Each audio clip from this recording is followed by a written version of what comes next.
bienvenue cette semaine dans une nouvelle vidéo un petit peu spéciale. J'ai donc décidé pour cette semaine de reprendre les 4 fourgons que j'ai aménagés durant ces 3 dernières années. Ces fourgons tu les connais sûrement si jamais tu me suis donc depuis quelques temps. Et le but donc de cette vidéo, c'est de te faire un peu une vidéo explicative en reprenant point par point chaque étape d'une construction. J'espère que cette vidéo pourra t'aider. Alors cette vidéo en fait elle est faite dans le cadre du site internet que j'ai créé. Le site s'appelle www.tonfourgon.com, c'est donc le nom de mon entreprise d'aménagement. Et en fait sur ce site je te vends par exemple donc les plans des fourgons que j'ai moi-même réalisés. Je te vends aussi donc le dossier VASP complet, tu n'as plus qu'à le télécharger et à le remplir, il est pré-rempli. Tu n'as plus donc qu'à l'envoyer à l'Adréal pour l'homologation de ton fourgon. Tu y trouveras aussi donc les schémas pour l'électricité, la plomberie et le gaz ainsi qu'une liste de tout le matériel correspondant. Le lien est dans la description. Et donc dans la préparation préalable à ton aménagement, il y a bien sûr la recherche du fourgon. Il faut aussi que tu définisses tes besoins et une fois que tu l'as trouvé, eh bien tu peux enfin commencer ton aménagement. Moi je prends généralement des Mercedes Sprinter, voilà à quoi ils ressemblent donc quand ils sont vides. Celui-ci c'était un Mercedes Sprinter qui appartenait à une entreprise de livraison, celui-ci il appartenait à un électricien, mais de toute façon quelle que soit l'origine du fourgon, il y a en général toujours un habillage bois. Là comme tu peux le voir je l'ai déjà démonté, je te conseille de l'enlever et de le garder donc soigneusement puisque tu vas voir qu'on va s'en resservir juste après. Ensuite tu peux commencer donc par démonter la séparation qu'il y a, la cloison qu'il y a entre l'avant et l'arrière et ensuite te lancer donc dans un bon gros nettoyage, dépendamment là aussi donc de l'origine du fourgon. Il y a généralement pas mal de travail. Juste pour te préciser avant que la vidéo continue que tu risques de voir pas mal de faux raccords dans cette vidéo puisque c'est en fait un mix des 4 fourgons que j'ai déjà fait. Lancez donc dans le nettoyage, pour ça il n'y a pas vraiment de secret, tu utilises donc des produits assez classiques de maison pour que le fourgon soit le plus propre possible. Tu peux également dégraisser aussi à l'acétone et au white spirit et après tu peux te lancer dans l'isolation. Deuxième journée de travaux, je vais m'attaquer à l'isolation. Alors pour l'isolation, moi jusqu'à aujourd'hui j'ai utilisé 2 matériaux. J'ai soit utilisé donc de l'Armaflex comme tu peux le voir, ici sur la vidéo c'est de l'Armaflex en 32 mm et après je rajoutais une couche de 6 mm ce qui permettait d'avoir vraiment une isolation à la fois phonique et thermique vraiment optimale. Je te conseille cette isolation si vraiment tu sais que ton fourgon, que ton van va être confronté à des températures quand même assez froides sur une période assez longue, par exemple s'il va passer l'hiver à la montagne. Sinon je pense que de l'Armaflex en 19 mm et juste en 19 mm sans couche de 6 mm par-dessus est largement suffisant si tu vas faire de la montagne de manière on va dire sporadique quelques week-ends dans l'année. Pour le sol, comme tu peux le voir ici, j'installe des tasseaux et de l'Armaflex entre les tasseaux. La deuxième option, donc, c'est de la laine de chanvre. Je l'ai essayé dans mon 3e fourgon, j'en étais assez content, même si je dois dire que l'isolation phonique est bien moins efficace que l'Armaflex. Ça veut dire que la laine de chanvre à la peau, c'est aussi très agréable. Pourquoi ? Parce que ça se met partout, ça va dans tous les recoins. Et à noter aussi quand même que la laine de chanvre est 2 fois moins chère que l'Armaflex et que c'est une laine qui ne se tasse pas et qui résiste quand même à l'humidité. Une fois que tu es lancé dans ton isolation, que ce soit à la fin ou que ce soit pendant l'isolation, tu peux donc commencer à passer tes câbles. Moi je les mets donc les câbles entre l'isolation et l'habillage bois et le lambris. Et ensuite donc tu peux te mettre à installer ton habillage bois, l'habillage bois dont je t'ai parlé au tout début de la vidéo, je le récupère. Ici par exemple pour ce fourgon je suis en train donc de découper des oreilles d'élargissement pour agrandir le lit. Une fois donc que ton isolation est faite, que ton bois a été posé, tu peux te lancer donc dans la création des ouvrants. On va découper les fenêtres et on va aussi donc poser un lanterneau. Ici ce lanterneau nous offre 150 cm² d'aération permanente, parfait donc pour l'homologation VASP en France. Je viens aussi donc poser des fenêtres spécifiques donc pour ces véhicules-là, Sprinter, Crafter. Ça se pose donc avec de la colle pare-brise. Il faut tout simplement découper la forme donc depuis l'intérieur. Je viens aussi mettre une fenêtre latérale donc sur le côté et j'aime vraiment le résultat. Déjà parce que ce sont des vitres teintées, ça t'offre vraiment beaucoup de confort à l'intérieur et aussi parce que je trouve qu'elles sont quand même assez stylées. Donc là, une fois que ton isolation est faite, que tes câbles ont été passés, que ton habillage bois a été remis, tu peux maintenant donc te lancer dans la création de la structure. Et moi, je commence toujours donc par la création de la douche que tu vois dans mes fourgons qui est au fond à gauche. Ici pour cette structure, j'utilise donc du tasseau de sapin de 5 par 5, de 50 mm par 50 mm. Il m'arrive aussi d'utiliser du 60 mm par 30 mm. En fait, ça dépend toujours un peu de ce qu'il y a en magasin. Et pour les panneaux de contreplaqué, j'utilise du 1 cm d'épaisseur qui vont me permettre de faire les parois de la douche. Ensuite, une fois que la structure de la douche est faite, je m'attaque donc à la pose du parquet, du sol. En général, je pose soit du parquet classique, soit du parquet PVC, on va dire des lames de PVC en fait, qui sont pas vraiment du parquet. C'est assez simple à poser, c'est plutôt léger et je trouve que le résultat est vraiment pas mal. En fait, le fait d'avoir fait la structure de la douche avant te permet de venir poser ton parquet partout, hormis dans la douche, puisqu'évidemment, on n'en met pas dans la douche. Par la suite, donc dépendamment du plan, soit je m'attaque à la pose du lambris si jamais ça va être moins accessible par la suite. Par exemple dans ce plan il y a un lit en plein milieu donc c'est quand même beaucoup moins accessible donc je préfère poser le lambris avant. Soit je me lance donc dans la construction des meubles si jamais je fais un plan différent comme par exemple ce plan ici. Donc là je suis en train de faire les banquettes, comme tu peux le voir le placard à côté de la douche a déjà été fait et pour ça j'utilise donc du tasseau de 27 mm par 27 mm ou parfois je vais même jusqu'à 35 mm par 35 mm pour la cuisine pour solidifier le tout, mais de toute façon après le tout sera fixé avec des parois qui viennent vraiment solidifier la structure. Là, ce que je peux vraiment te conseiller, c'est de jamais travailler au niveau dans un fourgon parce que de toute façon, tu ne sais jamais s'il est vraiment stationné droit.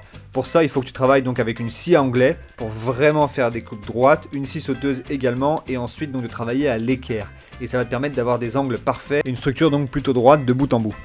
A noter que la structure est directement donc fixée dans la tôle à chaque fois, que ce soit les placards que tu peux voir ici donc au-dessus ou alors le placard que je suis en train de faire ou alors la banquette que je suis en train de faire à l'instant, tout est fixé donc dans la tôle et pour ça donc je te conseille de repérer la tôle avant de poser ton habillage bois. Tu peux prendre des photos ou alors tu prends donc tes repères, tu les notes et après tu sauras exactement où est la tôle derrière. Et pour ça j'utilise donc des vis auto-perforantes, ce sont les vis noires et elles sont vraiment hyper efficaces. J'en prends donc soit des 3 cm de long, soit des 7 cm de long, soit parfois même des 10 cm de long pour la douche. Une fois que tu arrives donc à la fin de l'assemblage de ta structure, comme tu peux le voir ici, donc on a le lit qui est installé, on a la cuisine au fond, on a la banquette qui va pas tarder à arriver. Quel que soit le plan que tu choisisses, je te conseille donc de te lancer dans l'installation de l'équipement à ce moment-là, sans donc terminer les parois. Selon moi donc et selon mon expérience, c'est vraiment important que tu mettes le moins de parois possible pour vraiment que tu sois libre de tes mouvements pour ensuite installer l'équipement. Par la suite donc on viendra terminer, faire la partie esthétique etc. et mettre à ce moment-là donc toutes les parois et le lambris. Alors pour la partie donc équipement, moi je commence toujours par le chauffe-eau, tout simplement parce qu'en fait il fonctionne au gaz et c'est beaucoup plus simple donc de passer les tuyaux de gaz en premier puisque le cuivre est assez compliqué et assez capricieux on va dire à manipuler, et après je passe donc à l'installation de l'équipement dans la cuisine, évier, robinet, plaque à gaz. A ce stade donc l'équipement on va dire est préinstallé mais rien n'est encore monté, il me reste encore donc les branchements du gaz à faire. Et également donc les branchements pour la plomberie, mais ça vient juste après le gaz. Pour le gaz, ce sont donc des tuyaux de cuivre comme je te le disais juste avant. Ceux-ci donc ce sont des 6 mm intérieurs, 8 mm extérieurs. Il te faut donc un détendeur spécial pour camping-car et également donc une possibilité de fermer le circuit de gaz pour chaque appareil, c'est-à-dire donc ici par exemple une vanne de voie, une vanne donc pour fermer le chauffe-eau et une vanne pour fermer donc la plaque à gaz dans la cuisine. Le meilleur conseil que je peux te donner pour le gaz et pour manipuler du cuivre, c'est de t'armer de patience parce que c'est vraiment très pénible à manipuler.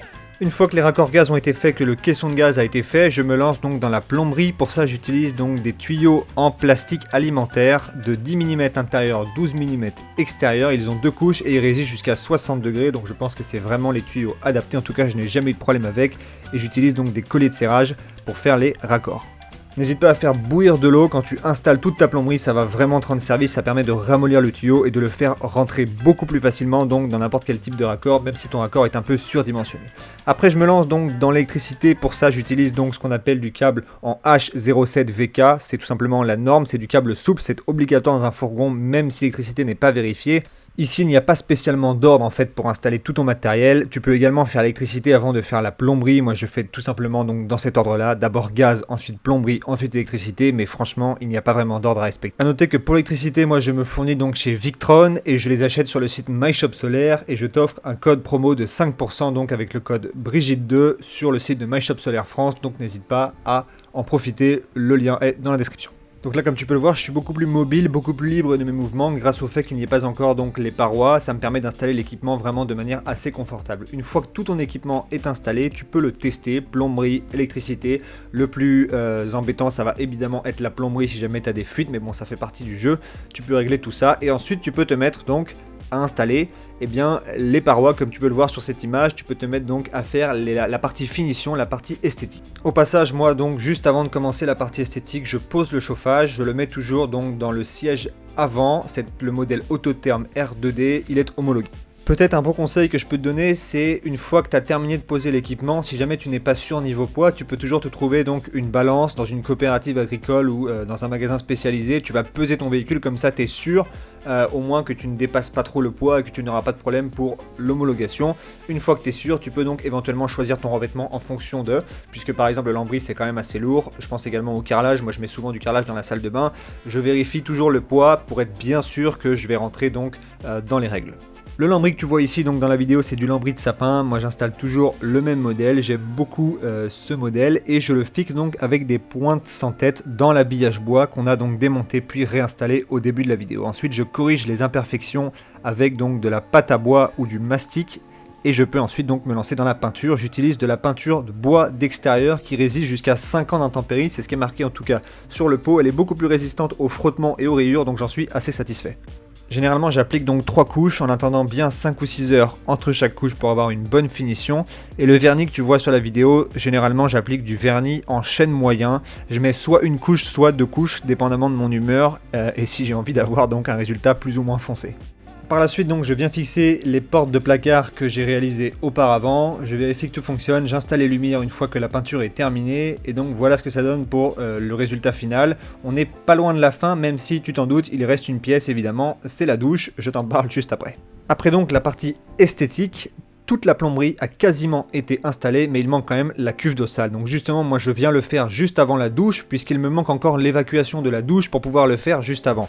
Je prépare donc l'évacuation de l'évier, et puis ensuite je viens donc terminer l'évacuation de la douche et ensuite installer la cuve de salle. Pour la douche, alors là tout dépend du revêtement que tu souhaites avoir, moi je mets généralement du carrelage, donc je dois entièrement imperméabiliser la douche avec un enduit d'imperméabilisation et puis après je prends donc ce qu'on appelle du carrelage métro, comme tu peux le voir ici donc sur la vidéo. Alors poser du carrelage dans un fourgon c'est tout à fait possible, je n'ai jamais eu de retour négatif sur les autres fourgons que j'ai fait, donc depuis 2020 j'installe du carrelage dans les douches et j'ai jamais eu de problème. Je ne suis pas non plus le premier à le faire, donc je ne partais pas vers l'inconnu, j'avais déjà eu des retours donc soit sur les réseaux sociaux, soit sur internet de personnes qui l'avaient déjà fait.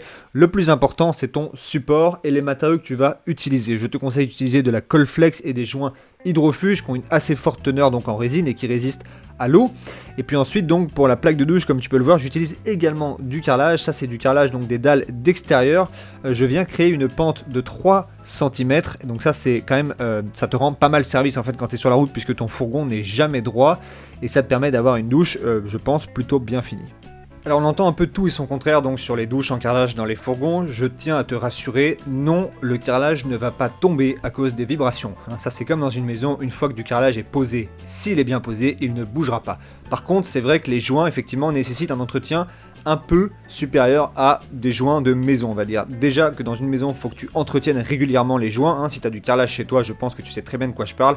Dans un fourgon effectivement à cause des vibrations il va falloir les entretenir un peu plus souvent.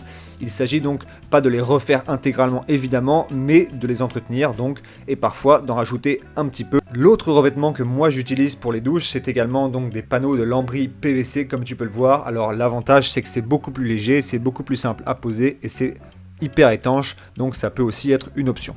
Et la dernière étape, une fois que tout ça donc est terminé, tu as fait ta douche, toute ta partie esthétique, tout ton équipement a été monté, eh bien c'est évidemment la couture. Pour ça, moi personnellement, je passe par la créatrice qui s'appelle les sacs à maman. J'ai beaucoup de chance puisque c'est ma petite maman et elle fait ça très bien. Elle s'occupe aussi de faire les rideaux et voilà donc ton fourgon est terminé. Alors si on résume brièvement, on a donc commencé par trouver le fourgon forcément, ensuite on l'a ramené à la maison, ensuite on l'a nettoyé, on a fait l'isolation, on a démonté l'habillage bois puis on l'a reposé, puisqu'on a fait l'isolation entre temps. On s'est ensuite lancé donc dans la structure des meubles, on a commencé par la salle de bain, ensuite on a posé le sol, ensuite on a fait donc le reste de la structure, on a installé tout l'équipement, puis on est venu donc terminer avec la partie esthétique et enfin faire la douche. Voilà un peu donc la méthode que je te conseille pour aménager ton fourgon. Cette méthode n'engage évidemment que moi et elle est valable donc pour un plan comme moi je fais, même si tu peux l'adapter à d'autres plans.